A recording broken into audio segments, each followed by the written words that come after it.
Hello everybody, welcome to Coal Crawlers again.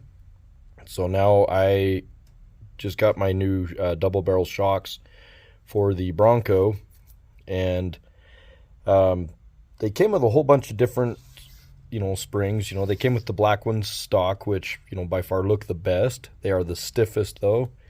And then they came with some brass, which are extremely soft, and then these little chrome ones are about right middle ground. And I took apart the other three, just went ahead and disassembled them. They're very simple. Some of them fought me a little bit, but sorry, move this. Yeah, I got a little tripod thing, so now I can actually do a lot more stuff hands-free. But some of these were able to just twist right off the end. This one's going to be one that fights me, so you have to actually screw off the back end, and then it takes the bigger hex head. And I mean, every shock might be a little bit different, but that's just what these ones take. And then you just unscrew it. I'm just keeping everything captured with my hand just so that it doesn't shoot off. You have to go chasing a spring down, but there we go. And so now you have the one end, the other end, and the centerpiece here with your double barrels. So we're not going to be using any of these springs. Pretty much everybody that I've seen talk about the shocks, they've really liked just using the factory springs in there. But you know what? Maybe we will use, they're a little bit shorter. And I think that kind of gives you a little bit of that preload, because it does have a little preload adjustment here. So you can add or pretty much put it to 0. But yeah. So I'm going to just go ahead and take these shocks off. I'll just pause it here so it's not boring. All it is just top bolt, bottom bolt. You will need to remove your tires, which another part of this video I'm going to do is the tires. The last ones we did, we vented them and took the foams out, left the foams, and they run pretty good. They did the course a lot better than it ever has. But then I noticed a lot of the tire being compressed in pretty hard spots like that, and I don't really want to run like that. So what I did is I took the original foam and then purchased one of these little guys on Amazon. It was like $7, and you just pretty much put it on the biggest one. I punched a bunch of holes all the way around it, and from now on I will use the smallest attachment to puncture the rubber tires to do the venting. But yeah, so I'll show you how to change out your bead lock. I left this one alone. These other three I've already done, and you can see a huge difference. It likes to help it hold its form, but it still gives it that pretty low PSI feel. So we'll go over that, and I'll just show you how to take apart these bead locks that I have. They're just the 6 bolts, but they could probably fight you if you do it wrong. So I'm going to go ahead and remove these shocks though, and I will come back to you in just a minute. Alright, so one of the other things that I've been wanting to do is weigh everything that I change out, just so you guys can get an idea of the difference. So I don't really remember the brand of these. They were just kind of your generic ones that you can get off of Amazon. But these are the 48 millimeter. So, I mean, they're not the longest ones. You can definitely get longer ones, but I figure, you know what the heck, these ones look really nice. They don't have the little fake cylinder, which if you get the little fake cylinder, let me see, I got a set of them here. But if you get the little fake cylinder ones on the aluminum ones, they definitely will add more weight just because you have that little arm on there. I've seen people cut them off of these stock ones, whatever. So let's go ahead and weigh the stock one with the mounting hardware. So 1.38 grams, very light. 2.2. So yeah, a little bit of a gram gain there. So not a whole bunch, not terribly big gain, but still a gain, right? So whenever I end up mounting this one on, we've already moved the stock shocks. So I mean, you can definitely see quite a difference when they're fully extended from eye to eye, and then fully compressed is actually pretty impressive how similar they are. So you definitely can bottom these guys out quite a bit. Are they worth it? I'd say yes, definitely. So we're going to be mounting them inverted though. And I'm going to actually take, well, I don't know that. Yeah, I think I'm going to take that factory shock off and put it on there, and just to give it a test fit and see how that goes. All right, so I pulled the stock spring off, put it on. It looked stupid. People have been stretching them, doing all kinds of stuff. You know what though? It comes with the different springs. And where this is such a heavy body, I'm going to go with the medium spring. Later, if I don't really like it that much, I can go to these super soft springs. But for the most part, yeah, I don't know. Maybe if I've seen some of the shocks where they're not a double barrel, but they're the 39 mil stock style. Maybe you can do it for that, but I don't know. I'm not going to do that crap. So to just change out the spring, it's pretty simple. Down inside here, if you compress it, you'll see the actual Allen head right there. So you can just put your little wrench down in there, and then you can just twist this head off. Oh, make sure the wrench is biting. So you just unscrew the little head gently. It comes off, and then your little spring comes out. You can just slide your new spring over. Screw this little guy back on. Just like I said, just snug everything. Make sure that it's good. And so, you know, you have your little preload little threaded wheel here, so you can do whatever. I'm going to just set it in the middle. We'll play around with that as we go, just to kind of see what difference it makes. And there you go. That is a spring change on one of your shocks. So I really like it. It's super light. Doesn't take a whole lot to compress it. These black ones are definitely way stronger. They must be some kind of steel. I don't know, whatever. So we'll go ahead and start mounting these shocks up now, and we'll play around with positioning. I'm going to start right here with this forward screw. The stock one is way up here where my finger is, and so we've already moved it down one, but we're going to end up moving it down here even a little bit more. So just trying to get it more of an angle this way. And then with the rear, I'm actually going to go probably to this one, and we'll just kind of see how that affects the body lift. So all right, I'll go ahead and do that without boring you guys, and we'll be back. All right, so here we are. We've got all of the shocks mounted, and now I can really see why everybody kind of pulls the springs and runs no springs. That forced the suspension. I mean, we don't need a lift kit on this Bronco as it is. You know, it already sits really, really high. So I think we are going to run no springs. So again, to save you some boring time, I'm going to pause it and remove them, and we'll see how it runs. Okay, so we've just done the front too, and the other problem I was running into is my servo wire is really short. The stock one, it was putting quite a bind on there, but just taking them off, it actually, you can tell it wants to sit a ton better. And you know, we're not bottomed out, so I think we're gonna really like that. So we'll go ahead and do the rear, and I'll show you how it looks. All right, well, we're done, and it does. It sits much better.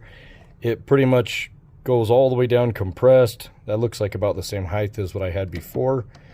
So we're gonna go ahead and just set that one aside for right now, and I'm gonna go ahead and do this other tire really quick. It is actually pretty quick. I won't need to pause it. So you just remove your little bolts, and whenever they come stock, like from the factory, usually they only put about half the hardware in there, or just a few little pieces of hardware just to kind of hold the rim together. But yeah, this is pretty quick. You don't really, because I didn't want to put these back on that yet until I got this one done and filmed, so I better just go ahead and do it. All right, so last and sixth one out.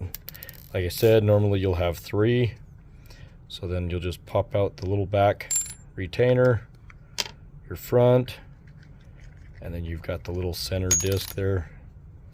Then you just take your little foam and push it inside there, pretty much self-level here in just a second. Kind of fight you because it's tight. So then I just kind of work it around. There we go. Foam is back inside. Put your little ring back inside. Make sure that it seats good inside there. All right, we're fully seated. And then drop in this guy. Now, like I said, it doesn't matter with these tires. These ones are not directionals. You can see the tread goes about 50-50. Either way you turn it. Now, if they were directional, it would make a V shape in the center, okay? And then you want your V shape turning down, like it's going towards the way that it's rolling. So that's how you'd want to do those. So now you kind of want to just make sure that your little ring pattern here lines up, of course. So you just want to make sure that it lines up with your holes that you're going to screw it to. Okay. Because on this part, guys, alignment is everything. So we've got it aligned. Grab that little screw that got away. And then the bead locks do like to fall apart until you get one of them in. But so then I just finger tight snug it to where it's not even snugged. Just get it to where it's gripping, it's biting. And then where these are a 6, then I'll just kind of skip every other one and just get them started. And if they don't start easy, just I put my wrench inside the hole and you can kind of wiggle it and it'll kind of help itself align. So that's just one of the little tricks that I've figured out with these things. But so now that I've got 3 of them, I'll just kind of snug those down. You don't need a wrench on these things. They're not going to be going 80 miles an hour on a highway. There we go. Sometimes that little ball sticks. Okay. So we're already almost done, guys. If I'd quit dropping stuff. All right. Snug. They're not very long screws, so that's cool. Yep, and they start really nice, really easy. Let's see. Oh, of course I dropped it all the way now. Good.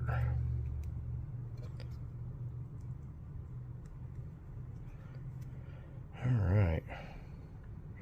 Now they're all snugged up. You're set. And so now they actually have a little bit of grip to them. Now, I had the red aluminum ones in there. And for some reason, I don't know, I just don't like them. They just don't bite. The little lug nut in the center just doesn't bite as good as I think it should. I mean, you can just reach up at any time and just twist them off by your fingers. There's just no real way to snug them. And so I'm going to just go ahead and run. I stole these ones out of the Injora set that I'm going to be putting on the C10. So I ended up stealing those out of it because they just come with some steel stock ones. And I guess I could weigh a plastic one from the stock, but I'm not even sure where they are. So I'm just going to be running these guys back on there, and then we'll get them all buttoned up and we'll see how that goes. All right, so I went ahead and removed all the springs and I repositioned the front end. I ended up moving it clear back here on the front shocks. The rear I didn't mess with. And whenever you put it down, the body looks pretty level. And the amount of travel this thing has is just insane. We're going to definitely have to do some limiting straps on it. And we'll figure that out when we get there. But yeah, that is pretty wild. I mean, to go from stock pretty much tipping over on everything to... Oh, great. It's hard to do this stuff with one hand, but yeah, to go to like cool photo op in just a few easy little things. I honestly think that the biggest mod you could do on these little Broncos would just be get you some double barrel shocks, you know, and then remove the springs. You're gonna get, you know, so much better, you know, articulation and stuff there out of this. I mean, we are rubbing right here in the fender well. And I'm not going to be cutting this body. And that's one of the biggest reasons I didn't go with bigger shocks, is because I'm just not going to, I'm not going to modify this body. This body is mostly, this whole truck and everything is mostly for the family and the, let's see, 4 is just too much. And those are, well, they're not stock, they're actually the replacement ones, but they're the same tires that are on it. But 3, easy. We have contact on all other 3 tires, easy. We could probably do even bigger than that, but that's pretty good. I'm happy with it. We're gonna go ahead and leave that. All right. Oh, the other thing that I was going to admit, so on the last video that I did, whenever I was doing the links, I actually had the steering linkage in backwards, and it was kind of fighting me. And hooking up the servo, I mean, I was getting it hooked up, and I was getting some turn, but it just sure wasn't what it needed to be. So definitely make sure that you put your stuff in right. So I don't know why I didn't catch that until a little bit later. I was like, that's backwards. So I ended up messing with it. But yeah, so, but really like it. Like I say, these are 48 mil double barrels, and now they're running shock free. And you know, I've heard of binding and stuff, and I think if you just, I mean, I had a little bit of binding whenever I first put them in, but they're almost airtight the way that they're built. They're really, really well built. And these are just some cheap ones off Amazon. They're not any name brand or anything. They just came in a blank package, said made in China. So if you guys go ahead and do that, for sure plan on doing some limiting straps, because as you can see, I mean, that is a lot of travel, and your cord is pulled pretty tight there. So it's probably actually able to go further if the cord was longer. And you know, I actually do have okay, I was gonna just call this mod good, but I have a Emax servo, and I know that they come with way longer cords. So maybe we'll play around with that. If it becomes a problem, we'll go ahead and get a longer cord on it and give it a Injora servo mount. So anyway, yep, fun little project. This one, I have a C10 under the tree, and it's going to be fully modded out. And then I have a mutt that we're going to do from the frame up. And so I've built one little course, but the thing I learned about that course is I was just in a rush to build it. And so I'm definitely taking my time on this second course, and I will do a video. I've been mostly just taking photos, so I'll start it off with just a bunch of photos, kind of a step-by-step, and then we'll get into the actual painting and stuff like that. But these are 2 rolls of the what do they call that, plaster cloth. So that's actually 8 rolls. So yeah, we'll have a lot of fun with that here pretty quick. It just came today. So all right guys, Coal Crawler's out.